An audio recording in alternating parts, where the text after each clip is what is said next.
Project 613, day 172. So we learned that in the process of offering a sacrifice to God, in addition to sprinkling the blood, burning certain parts on the altar, there's meat that is consumed either by the Kohen or by the one offering the sacrifice. And we explained that there is a certain time frame within which all the meat must be consumed. We cannot leave it over. When the Kohen is doing the service of the sacrifice, he has to have in mind that it's going to be eaten during that time period, because eating the sacrifice is an integral part of the process of the sacrifice itself. Today, we learn two prohibitions associated with eating meat of a sacrifice. The first prohibition is that if the sacrificial meat became impure after the sacrifice was offered on the altar, so if the meat is now impure, let's say there's a whole host of ways of how a piece of meat could become ritually impure, which we're going to learn at a later time.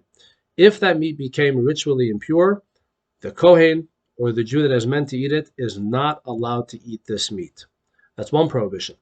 The second prohibition is that if the meat is pure and it's perfectly permitted for consumption, however, if the Kohen himself is ritually impure, if the Jew who is supposed to eat this meat is ritually impure, they may not eat this sacrificial meat. These are two prohibitions that tell us that ritual impurity can impact the process of the sacrifice as a result of ritual impurity. Kabbalah and Hasidic mysticism explain that when a Jew eats sacrificial meat, they're engaging in a very holy endeavor. Everything in this world needs to be elevated. The godliness within it must be revealed, and everything is able to be elevated in a very specific manner. Kosher food is elevated when we eat it properly. Non-kosher food is elevated when we push it away, when we abstain from eating it.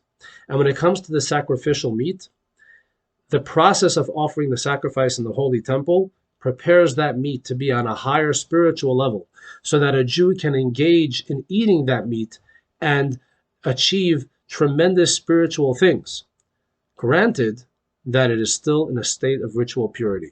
When it comes to kosher meat, even if a person is in a state of ritual impurity, they can eat the kosher meat, no problem. But when it comes to sacrificial meat, in order to engage with that type of meat, in order to eat it and to achieve what needs to be achieved, the meat needs to be in a state of ritual purity, and the Jew also must be in a state of ritual purity. Thank you for watching. More tomorrow.